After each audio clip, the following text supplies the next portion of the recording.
Hello dear students, welcome to my science academy. आज हम discuss करेंगे माध्यमिक शिक्षा बोर्ड राजस्थान अजमेर मॉडल प्रश्न पत्र उच्च माध्यमिक परीक्षा 2024। तो ये जो फिजिक्स सब्जेक्ट का मॉडल पेपर है बोर्ड के द्वारा हाल ही में रिलीज़ किया गया है। तो इस मॉडल पेपर में किस तरह के क्वेश्चन को समावेशित किया गया है, इसमें बहुविकल्पी क्वेश्चन कितने हैं, अति लघुरात्मक कितने क्वेश्चन हैं, तो आइए डिस्कस करते हैं। तो देखिए, फर्स्ट जो सेक्शन है हमारा इसमें वो है बहुविकल्पी प्रश्न का, और इसमें कुल 16 प्रश्न हैं हाफ मार्क्स के। देखिए, फर्स्ट क्वेश्चन है निर्वात में दो बिंदु आवेशों Q1 और Q2 के मध्य लगने वाला जो कूलाम बल है F इक्वल टू के Q1 डॉट Q2 अपॉन में R स्क्वायर में प्रयुक्त K का मान SI पद्धति में क्या होता है। तो देखिए, K इक्वल टू होता है 9 इंटू 10 की power 9 newton into metre square upon में C स्क्वायर। तो B हमारा इसमें राइट आंसर होगा।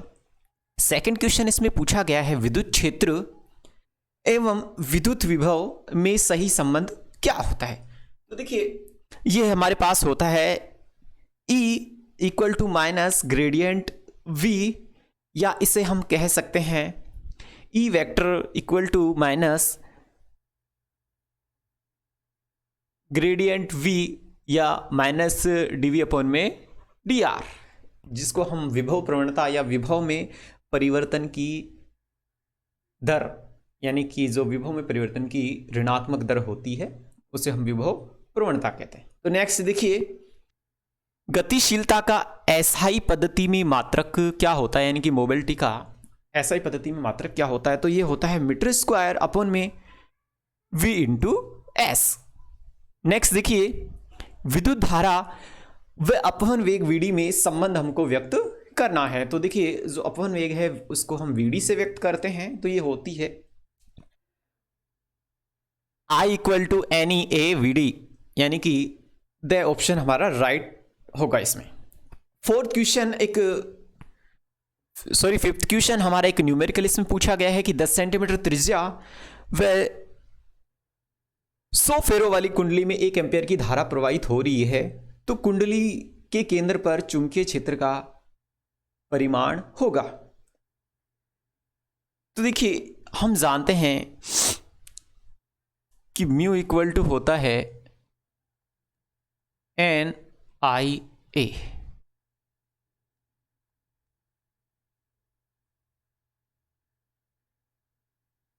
तो यहां हमारे पास फेरो की संख्या है, धारा है, और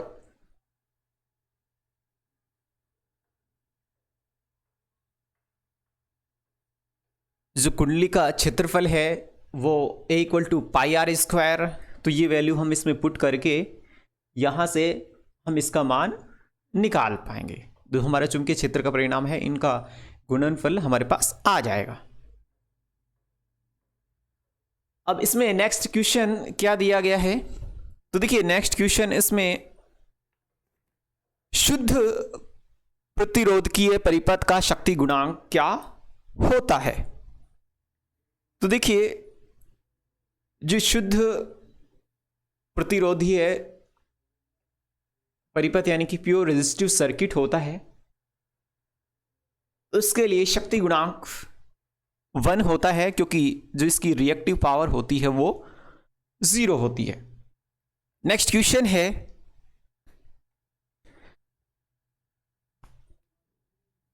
close integral B vector into D L equal to mu 0 IC plus epsilon naught D phi upon में डी टी किस समीकरण को दर्शाता है। तो ये एम्पियर मैक्सवेल के नियम को दर्शाता है, यानी कि द ऑप्शन इसमें हमारा राइट होगा।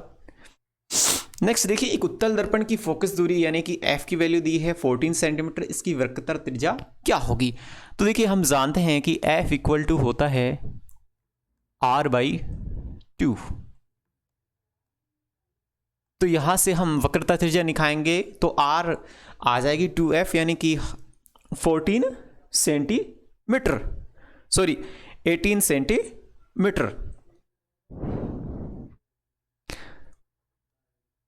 अब नेक्स्ट देखिए, एक जादूगर खेल दिखाते समय n इक्वल टू 1.47 अपूर्णांक वाले कांच के लेंस को किसी द्रव से भरी द्रोणिका में डालकर अदृश्य कर देता है तो द्रव का अपूर्णांक क्या होगा? यानी कि जो कांच का लेंस है उसका अपूर्णांक इतना है और उसको द्रव में डुबोया जा रहा है, तो वो अदृश्य कब होगा? जब दोनों का अपूर्णांक सेम होगा, यानी कि दोनों का अपूर्णांक होगा 1.47। नेक्स्ट देखिए, I = I0 cos square theta प्रदर्शित करता है, यानी कि कौन सा नियम है? तो ये मिलेस का नियम है। आइंस्टीन का प्रकाश विद्युत समीकरण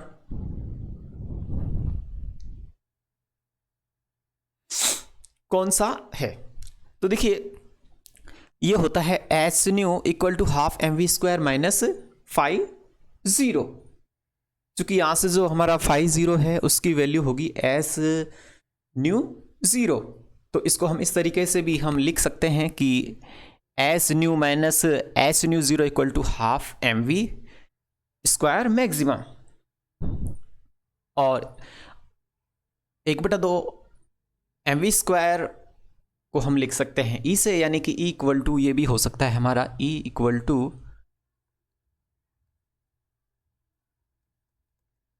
H nu minus h nu 0। इस तरीके से हमारा ये समीकरण बन सकता है।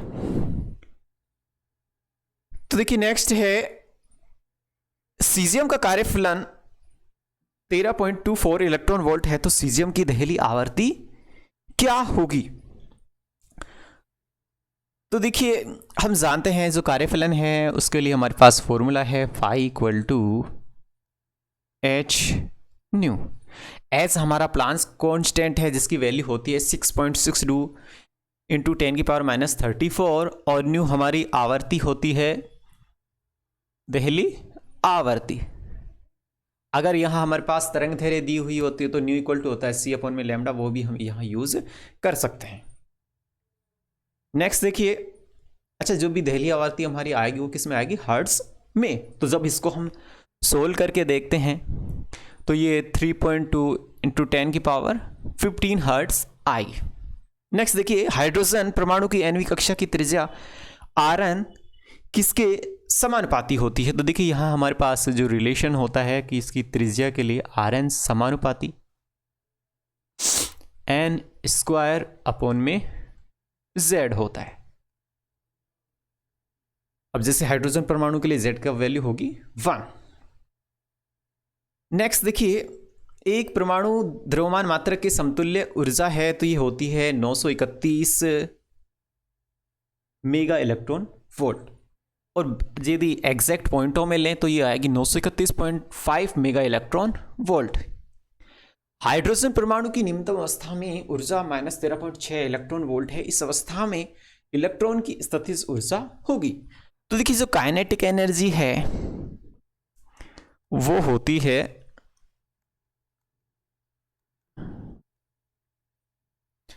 माइनस टोटल एनर्जी, और जो पोटेंशियल एनर्जी होती है जो यहाँ पहुंची है हमसे वो होती है 2TE। यानी कि स्थितिज ऊर्जा निकालनी है तो जो टोटल ऊर्जा दे रखी है उसको 2 से मल्टीप्लाई कर देंगे तो हमारे पास ये एनर्जी आ जाएगी। यानी कि 27.2 मेगा इलेक्ट्रॉन 27.2 इलेक्ट्रॉन वोल्ट। अब यहां हमें दे रखी है निम्नतम अवस्था में ऊर्जा जो है -13.6 इलेक्ट्रॉन वोल्ट।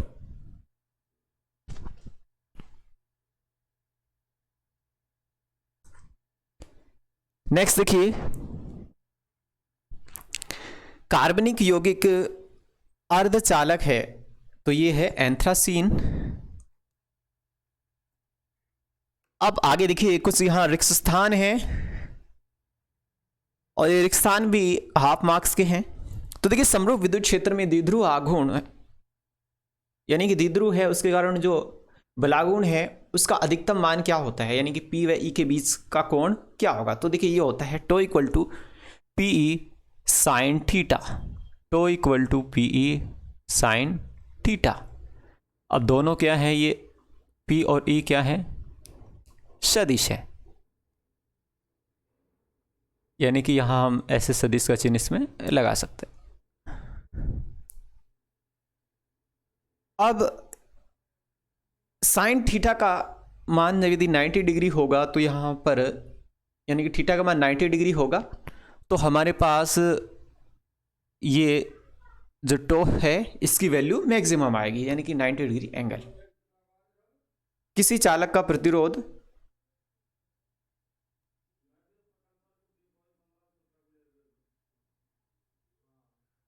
उसकी लंबाई, देखिए प्रतिरोध और लंबाई में क्या संबंध होता है, आर समानुपाती एल, यानी कि लंबाई घटाएंगे तो प्रतिरोध घटेगा, घटाने पर घटता है। एक धारा मापी को वोल्टमीटर में रूपांतरित करने के लिए श्रेणी क्रम में एक उच्च प्रतिरोध जोड़ा जाता है। अतिचालक पदार्थ की जो चुंबकीय प्रवृत्ति है काई का मान क्या होता है, -1 होता है।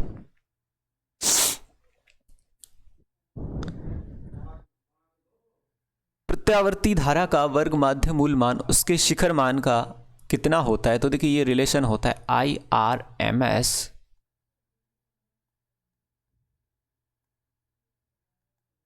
इक्वल टू I0 अपॉन में √2।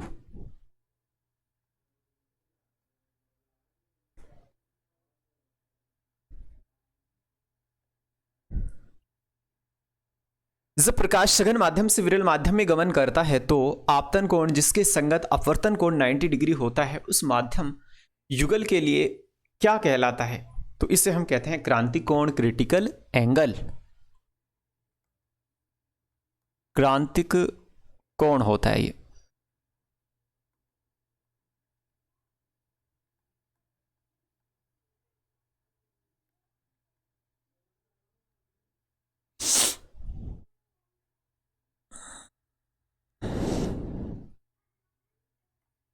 ध्रुवण की वह घटना जो बताती है कि प्रकाश तरंगे अनुप्रस्थ प्रकृति की होती है, यानी कि जो अनुप्रस्थ प्रकृति होती है वो बताती है कि प्रकाश तरंगे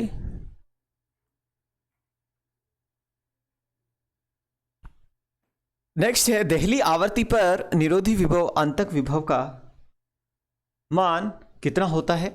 तो ये होता है 0।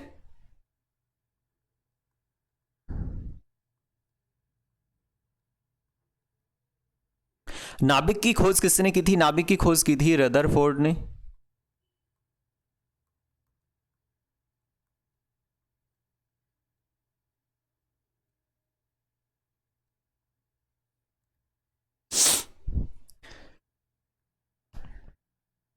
ये जो पीसी है सही ढंग से काम नहीं कर रहा है, इसलिए लिखने में थोड़ा प्रॉब्लम हो रहा है। इसमें 10 है परम शून्य ताप पर नेज अर्धचालक की चालकता का मान क्या होता है। तो जो इनकी विद्युत चालकता है वो होती है 0।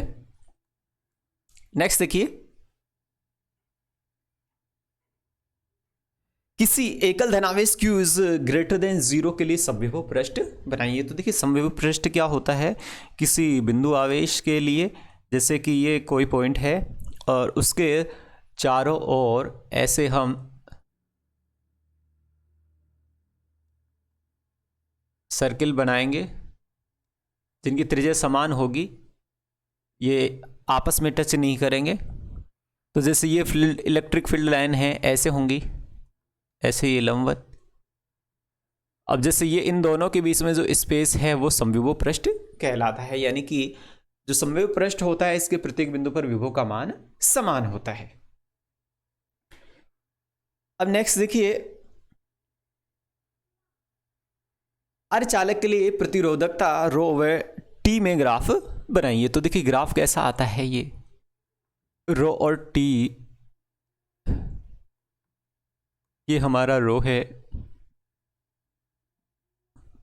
ये हमारा टेम्परेचर T है। तो इसमें ग्राफ इस तरह से आता है। चुंबकत्व के लिए गाउस का नियम लिखिए। तो देखिए, जैसे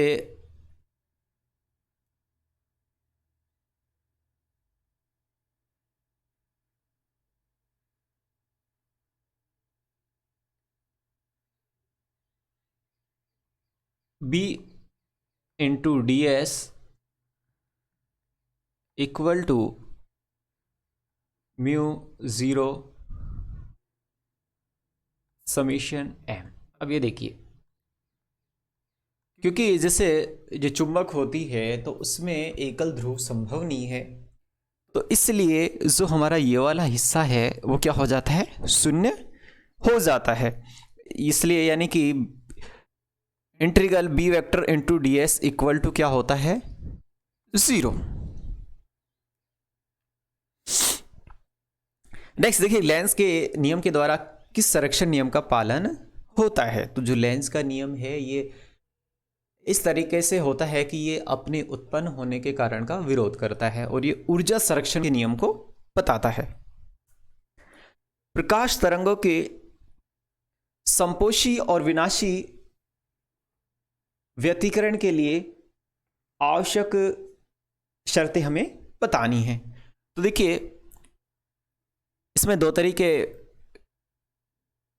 के व्यतिकरण होते हैं, एक होता है संपोषी, एक होता है विनाशी।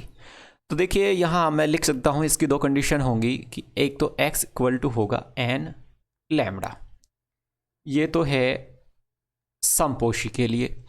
अब इसमें n की वैल्यू हो सकती है 0, 1, 2, 3, 4 ऐसे, यानी कि 0 लैम्बडा, 2 लैम्बडा, 3 लैम्बडा, 4 लैम्बडा, इस तरीके से। ऐसे विनाशी, जो विनाशी व्यतिकरण है इसमें ये x इक्वल टू होता है 2n plus 1 and lambda by 2। तो इसमें जैसे हम वैल्यू रखें n की, 0 रखेंगे तो लैम्बडा बाई 2, 1 रखेंगे तो 3 लैम्बडा बाई 2, 5 लैम्बडा बाई 2, इस तरीके से होगा। प्रकाश विद्युत प्रभाव क्या होता है। देखिए, प्रकाश विद्युत प्रभाव क्या होता है कि जब किसी धातु की सतह पर प्रकाश आपतित करवाया जाता है तो उसकी सतह से इलेक्ट्रॉन उत्सर्जित होते हैं। ताप नाभिकीय संलयन के लिए आवश्यक दो शर्तें बताइए। तो देखिए, ताप नाभिकीय संलयन में क्या होता है, संलयन का अर्थ होता है जुड़ना, यानी कि दो इसमें जो छोटे नाभिक हैं वो जुड़ के एक बड़े नाभिक का निर्माण करते हैं। और जो बनने वाला नाभिक है उसकी बंधन ऊर्जा उन दोनों नाभिकों से अधिक होती है। अब नेक्स्ट देखिए, गाइगर मोर्सन प्रकीर्णन प्रयोग में किसी भारी नाभिक के कूलाम क्षेत्र में अल्फा कणों का प्रक्षेपण पथ दर्शाया गया है। तो इसमें जो B व थीटा है उनके बीच में क्या संबंध होता है। तो देखिए, ये एक फॉर्मूला होता है इसके लिए कि 2k ZE square cot theta by 2, यानी कि z के समानुपाती और जो थीटा बाई 2 है उसके ये समानुपाती होता है। नेक्स्ट देखिए,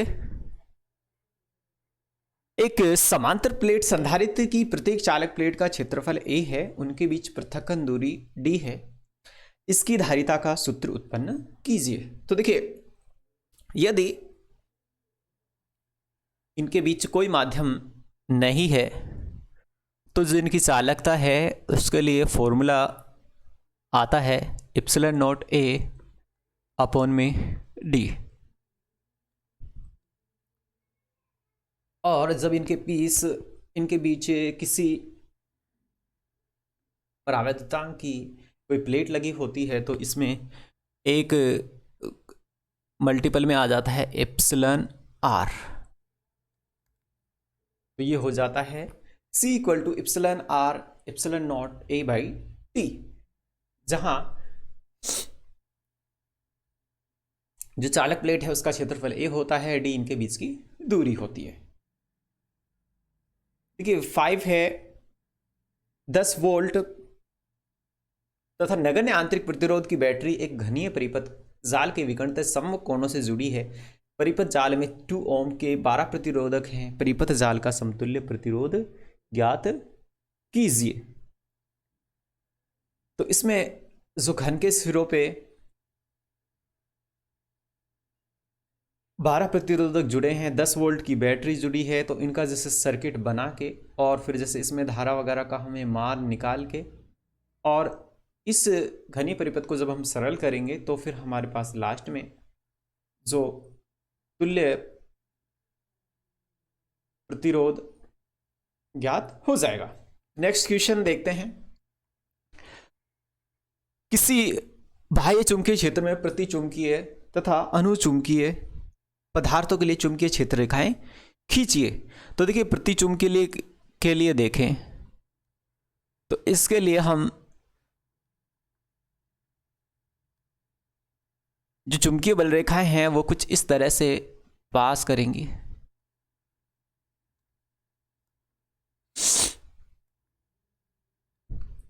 ऐसे ही जो अनुचुंबकीय पदार्थ हैं उनके लिए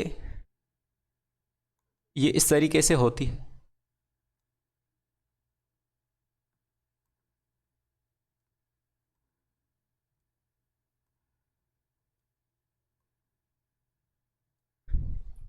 नेक्स्ट देखिए, एल लंबाई की एक चालक छड़ को समरूप चुंबकीय क्षेत्र बी में लंबवत रखकर इसके चुंबकीय क्षेत्र के लंबवत नियत रेखीय चाल वी से चलाया जाए तो चालक छड़ के सिरों के मध्य प्रेरित विद्युत वाहक बल ज्ञात कीजिए और आवश्यक चित्र भी बनाइए। तो देखिए जब कोई छड़ है तो वो चुंबकीय क्षेत्र में गति कर रहा है और गति उसके तल के लंबवत है, तो क्या होता है, प्रेरित विद्युत वाहक बल उत्पन्न होता है।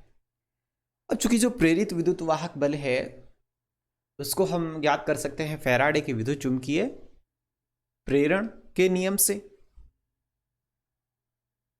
यानी कि जो क्या कहता है कि उत्पन्न प्रेरित विद्युत वाहक बल उसके जो फ्लक्स में परिवर्तन है उस पर निर्भर करता है। यानी कि जो कोई बंद परिपथ है उसमें परिवर्तनशील धारा प्रवाहित होती है तो उसमें प्रेरित विद्युत वाहक बल भी उत्पन्न होता है। अच्छा, इसका डायग्राम आप बना सकते हैं और जो प्रेरित विद्युत वाहक बल है वो आता है E = BLV। नेक्स्ट देखिए कि क्वेश्चन है एक, यदि प्राथमिक कुंडली में बहने वाली धारा 2 एम्पियर 5 मिली सेकेंड में शून्य कर दिया जाए तो द्वितीय कुंडली में 20 मिलीवोल्ट का प्रेरित विद्युत वाहक बल उत्पन्न होता है। तो कुंडलियों के मध्य अन्योन्य प्रेरकत्व ज्ञात कीजिए। तो देखिए ये कुछ इस तरीके से होता है। अन्योन्य प्रेरकत्व के लिए हमारा जो फॉर्मूला है M = होता है विद्युत वाहक बल अपॉन में धारा परिवर्तन की दर DI/dt। देखिए धारा है 2 एम्पियर, टाइम दे रखे है 5 मिली सेकेंड यानी कि 5 × 10⁻³ सेकेंड, यानी कि T = यहाँ वैल्यू हम पुट करेंगे तो 5 × 10⁻³ ऐसे ही ये जो E का मान है यानी कि जो विद्युत वाहक बल है ये है 20 मिलीवोल्ट यानी कि 20 × 10⁻³ वोल्ट। तो ये वैल्यू पुट कर देंगे तो हमारे पास अन्योन्य प्रेरकत्व आ जाएगा। देखिए नेक्स्ट क्वेश्चन जो इसमें हमारा पूछा गया है, विद्युत चुंबकीय तरंगों के नाम हमें बताना है कि निर्वात नलिका मैग्नेट्रॉन द्वारा उत्पन्न होती है। तो देखिए जो मैग्नेट्रॉन है उससे कौन सी चुंबकीय तरंग उत्पन्न होती हैं, तो ये होती हैं माइक्रोवेव।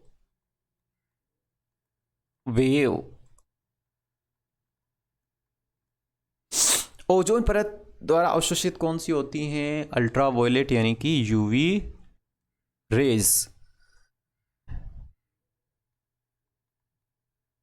रिमोट द्वारा नियंत्रित उपकरणों में होती हैं इंफ्रारेड IR। नेक्स्ट देखिए,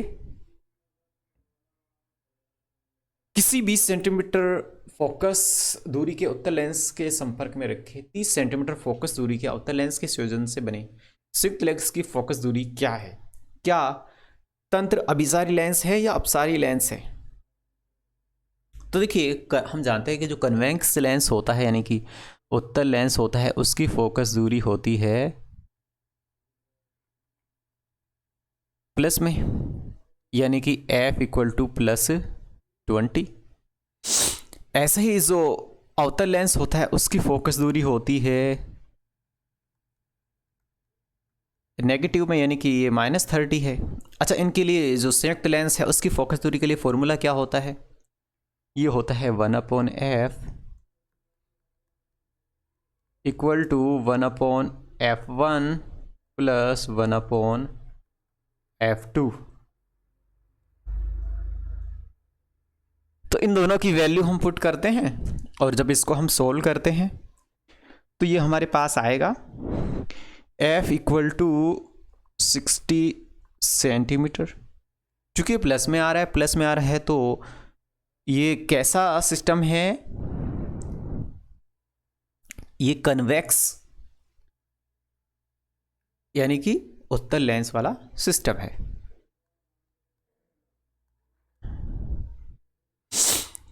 हाइगेन के तरंग सिद्धांत से प्रकाश के अपवर्तन हेतु स्नेल का नियम व्युत्पन्न कीजिए। तो देखिए, यहां इस चैप्टर से 2 क्वेश्चंस पूछे जाते हैं।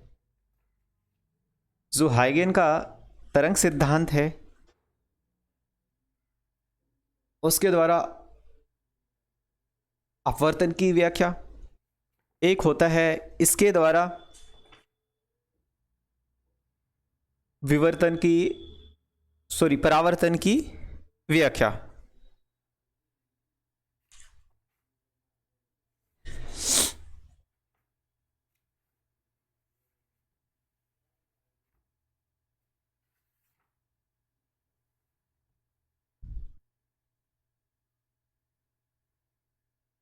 देखिए, जो इसमें हमारा नेक्स्ट क्वेश्चन है, विवर्तन को परिभाषित कीजिए और विवर्तन के लिए आवश्यक शर्त लिखिए। तो देखिए, प्रकाश का किसी अवरोधक या द्वारक के तीक्ष्ण किनारों से मुड़ के ज्योमेट्री छाया में पहुंचने की घटना को हम विवर्तन कहते हैं। अब विवर्तन है, विवर्तन के लिए यह आवश्यक है कि जो हमारा द्वारक या अवरोधक है उसका आकार तरंग के तरंगदैर्घ्य की कोटि का हो। दूसरी शर्त यदि हम बताना चाहें इसमें, तो जो विवर्तन का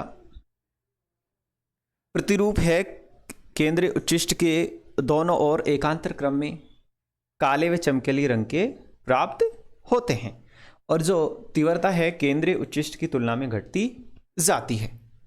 नेक्स्ट देखिए, 13 है कि एक 0.040 kg द्रव्यमान की गोली जो 1 किलोमीटर प्रति सेकंड की चाल से चलती है, इससे जुड़ी तरंग का दे ब्रोगली तरंगदैर्घ्य क्या होगा? तो देखिए, हमारे पास इसके लिए फॉर्मूला होता है लैम्बडा इक्वल टू h/p या फिर lambda equal to h/m/v।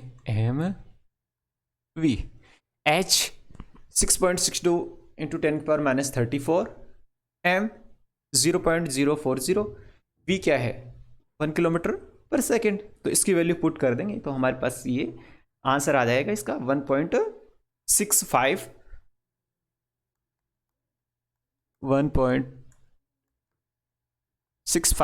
Into 10⁻35 metre. इस तरीके से कुछ हमारा आंसर इसमें आ जाएगा। नेक्स्ट है दी ब्रोगली तरंगदैर्घ्य की परिकल्पना के द्वारा बोर के द्वितीय क्वांटम अभिग्रहित की व्याख्या कीजिए।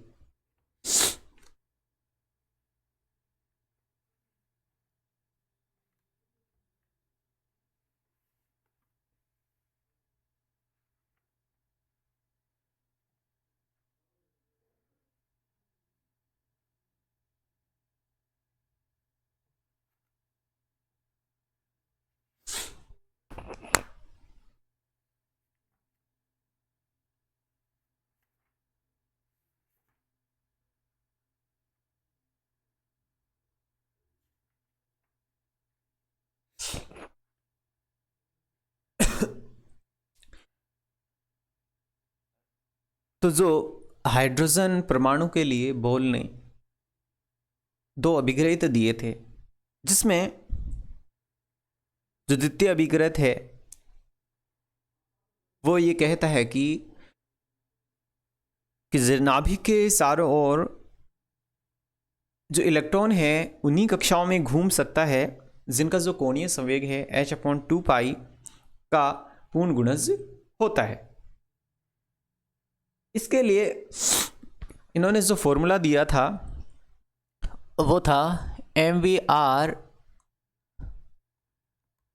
अपॉन में h/2π, जहां ये mvr equal to nh upon में 2π, n की वैल्यू 1 2 3 4 यानी कि जो n है हमारी मुख्य क्वांटम संख्या है।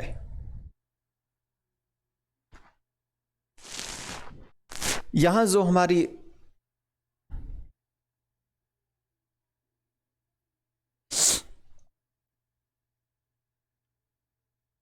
mvr है ये ns अपॉन में 2π के इक्वल होता है, और यहाँ से इसको हम इस तरीके से लिख सकते हैं कि जो 2πr यानी कि ये जो 2 है इसको 2π है इसको इधर ट्रांसफर करें तो 2πr equal to nh upon में mv, और यहाँ से हम लास्ट में ये रिजल्ट देखते हैं कि n लैम्डा यानी कि h/p, तो उसको हम क्या लिख सकते हैं, लैम्डा इक्वल टू h/p। तो जो लैम्डा हमारी क्या है, डी ब्रोगली तरंग दैर्घ्य है। तो इस तरह हम द्वितीय क्वांटम प्रतिबंध से डी ब्रोगली की हाइपोथेसिस बता सकते हैं। नेक्स्ट है कि जो द्रव्यमान क्षति है और जो हमारी बंधन ऊर्जा है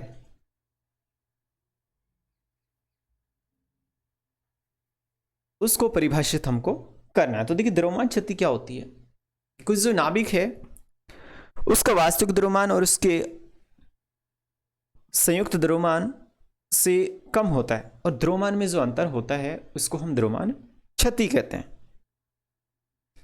अब नाभिक की अगर बंधन ऊर्जा की बात करें तो नाभिक की बंधन ऊर्जा क्या होती है कि किसी नाभिक को ऊर्जा की एक मात्रा होती है जो किसी नाभिक को देने पर उसके समस्त न्यूक्लियनों को मुक्त किया जा सके।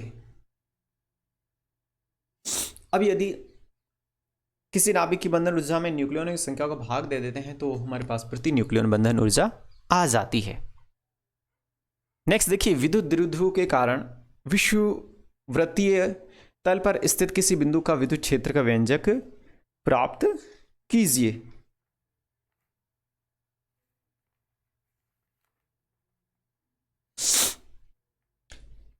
दूसरा इसके अथवा में है कि जो गाउस के नियम की सहायता से अनंत लंबाई के एक समान आवेशित सीधे तार के कारण किसी बिंदु पर विद्युत क्षेत्र की तीव्रता का व्यंजक प्राप्त कीजिए। तो देखिए विषुववृत्तीय तल पर स्थित किसी बिंदु पर विद्युत क्षेत्र के व्यंजक के लिए हम इस तरीके से एक डायग्राम बनाते हैं। ये जैसे कोई द्विध्रुव है और यहाँ से लंबवत की कंडीशन में यहाँ से एक जो सेंटर बिंदु लेते हैं, ये जैसे कुल दूरी होती है d, तो ये दूरी स्मॉल d/2 होगी। यहाँ बिंदु P लेते हैं, इधर जो हमारे घटक होगा साइन थीटा का घटक होगा P साइन थीटा, यानी कि यहाँ हमारे साइन थीटा के दो घटक होंगे, एक इधर होगा एक इधर होगा। ऐसे ही इधर कोस थीटा के घटक होंगे। तो जब इसे हम सोल्व करते हैं तो ये हमारे पास आता है कि जो विद्युत क्षेत्र है E इक्वल टू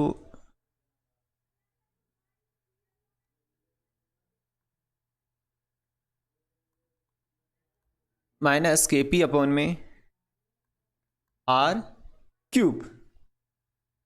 अब चूंकि जो विद्युत क्षेत्र है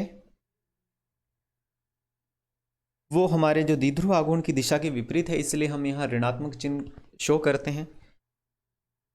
तो ये हमारे पास रिलेशन आ जाता है इक्वल टू KP अपॉन में R⁵। नेक्स्ट है जो कि गाउस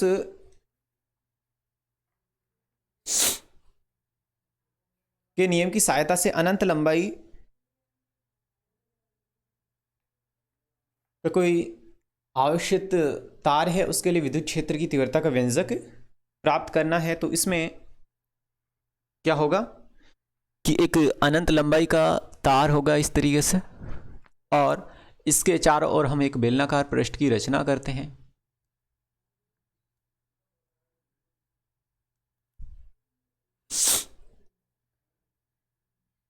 तो इसमें हम तीन पृष्ठ, जैसे कि ये हमारा पृष्ठ है S1, वक्राकार पृष्ठ S2 और ये है पृष्ठ S3, इनके कारण जो फ्लक्स है उसका मान ज्ञात करते हैं कि गाउस के नियम के अनुसार जो तीनों पृष्ठ हैं उनसे जो कुल निर्गत फ्लक्स होगा वो हम ज्ञात करेंगे। तो यहाँ जो हमारे पास S1 और S3 पृष्ठ है ये वाले, यहाँ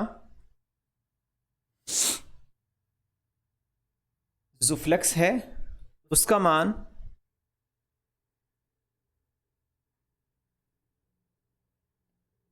जीरो आएगा, क्योंकि जो cos 90 है, cos 90 की वैल्यू कितनी होती है, 0 होती है। ऐसे ही जो वक्राकार पृष्ठ है S2, यहाँ जो cos की वैल्यू 0 आएगी, और cos 0 का मान क्या होता है, 1 होता है, यानी कि केवल जो फ्लक्स है इस S2 पृष्ठ के कारण ही होगा। तो इस तरीके से हम जब इसके लिए विद्युत क्षेत्र कैलकुलेट करते हैं तो ये आता है E equal to lambda upon में 2 pi epsilon R into R, 2 pi epsilon naught into R, यानी कि जो इसके किसी बिंदु पर विद्युत क्षेत्र उसकी तार की दूरी के व्युत्क्रमानुपाती होता है। नेक्स्ट क्वेश्चन है, दो सीधे समांतर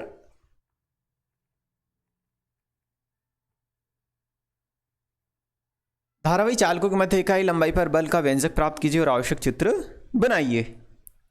तो इस कंडीशन में क्या होगा कि जैसे कि दो हमारे पास तार होंगे, इस तरीके से दो तार होंगे, जैसे कि एक तार है उस पे जो चुंबकीय क्षेत्र है और बल अंदर की तरफ लग रहा है इस पे, तो इस पे चुंबकीय क्षेत्र का घटक जैसे कि B2 है, बल समान लग रहे हैं। धारा इसमें I1 है, इसमें धारा I2 है, इसमें जो चुंबकीय क्षेत्र है B1, बल F, दूरी दोनों के बीच में R है।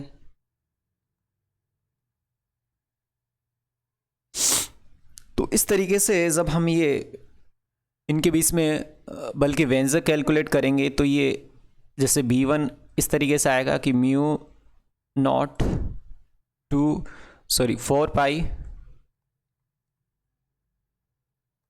इंटू 2I1 अपॉन में R,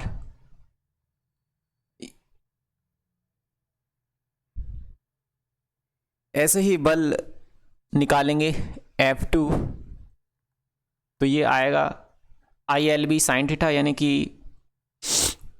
I2 लंबाई L, चुंबकीय क्षेत्र पहले तार का B1 साइन 90 डिग्री। अब ये B1 की वैल्यू इसमें पुट करेंगे तो F2 का मान आएगा। ऐसे ही हम एकांक लंबाई पे हमको बल निकालना है तो F2/L से वैल्यू निकालेंगे तो F2/L आएगा म्यू नॉट 2 पाई I1 डॉट I2 अपॉन में R, इस तरीके से ये आएगा। ऐसे ही F1/L निकालेंगे तो वो भी म्यू नॉट 2 पाई I1 डॉट I2 अपॉन में R आएगा। अब ये जो बल है दोनों तारों पे क्या होता है, समान होता है। अब दोनों चालक तार एक दूसरे को क्या करते हैं, आकर्षित करते हैं। नेक्स्ट क्वेश्चन देखिए, एक आवेशित कण समान चुंबकीय क्षेत्र में थीटा कोण बनाते हुए गतिमान है, इस पथ की त्रिज्या व चूड़ी अंतराल के लिए सूत्र प्राप्त कीजिए। तो देखिए, जब एक समान चुंबकीय क्षेत्र है, उसमें कोई तार है, जैसे कि ये एक समान चुंबकीय क्षेत्र है B। अब इसमें कोई आवेशित कण गतिमान है, जैसे कि ये हम मान लेते हैं,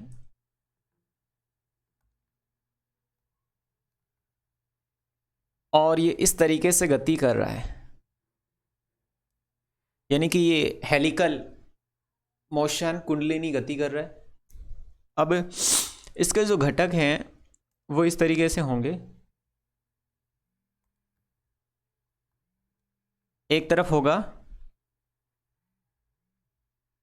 V कोस थीटा, इधर होगा V कोस थीटा, इधर होगा V साइन थीटा, और ये होगा V। तो इस तरीके से जब हम ये ज्ञात करते हैं तो ये आता है T equal to 2 pi R upon में V साइन थीटा। ऐसे ही T इक्वल टू हम लिख सकते हैं 2 पाई M अपॉन में QB। ऐसे ही जो हमारा पिच आती है इसकी, वो आती है TV कोस थीटा, और F इक्वल टू होता है 1/T। तो इस तरीके से हम ये फॉर्मूले इसके निकाल सकते हैं। दिष्टकरण से क्या तात्पर्य है, पूर्ण तरंग दिष्टकारी का चित्र बनाइए, इसके निवेश निर्गत वोल्टा के तरंग का रूप का निरूपण कीजिए। दिष्टकारी क्या करता है, AC को DC में कन्वर्ट करता है। पूर्ण तरंग दिष्टकारी जो प्रत्येक चक्कर में, यानी कि हर प्रत्येक चक्कर में जो AC है उसको DC में बदलता है। दिष्टकारी दो तरह के होते हैं, पूर्ण तरंग और अर्धतरंग दिष्टकारी। देखिए 19वां क्वेश्चन है, IRMS एवं शिखर मान के बीच संबंध। तो देखिए ये होता है IRMS इक्वल टू I0 अपन में √2, और ये बड़ा क्वेश्चन है तो इसको डेरिवेटिव कर सकते हैं। ऊंचाई ट्रांसफॉर्मर 220 वोल्ट को 1100 वोल्ट में परिवर्तित करता है, उसकी द्वितीयक कुंडली में फेरों की संख्या बतानी है। तो देखिए इसके लिए फॉर्मूला होता है, इससे आप सभी तरह के क्वेश्चन कर पाएंगे। NP अपॉन में NS इक्वल टू होता है EP अपॉन में ES equal to IS upon में IP। यहाँ N हमारी फेरों की संख्या, E इसका जो वोल्टा है और आई इसमें धारा है। लास्ट क्वेश्चन है, लेंस मेकर सूत्र 1/f n2 - n1 अपॉन में r1 1/r1 - 1/r2 व्युत्पन्न कीजिए। पृथक चिन्हों के सामान्य अर्थ के आवश्यक चित्र भी बनाइए। तो देखिए इसमें r की वैल्यू है 10 और r2 की वैल्यू है 15। तो ये दोनों वैल्यू हम पुट करेंगे तो जो म्यू की वैल्यू है हमारी वो यहाँ से आएगी 3/2। ऐसे हमारा जो लास्ट क्वेश्चन है कि दो हमारे पास लेंस हैं, उनकी वक्रता त्रिज्याएं 10 सेंटीमीटर और 15 सेंटीमीटर है। इस लेंस की फोकस दूरी 12 सेंटीमीटर है। तो इस जो हमारा फॉर्मूला है इसी में हम वैल्यू रख के जो लेंस मेकर फॉर्मूला है उसी से ये हम ज्ञात कर सकते हैं। देखिए लास्ट क्वेश्चन है कि सरल सूक्ष्म दर्शी है, उसकी हम आवर्धन क्षमता किस तरीके से ज्ञात कर सकते हैं। तो ये होता है m = 1 + d/f। तो देखिए d की वैल्यू यहाँ हमारे पास 25 सेंटीमीटर है, आवर्धन क्षमता m की वैल्यू 6 है। तो ये हमारा यहाँ से f का मान आ जाएगा 5 centimetre. Thanks for watching the video.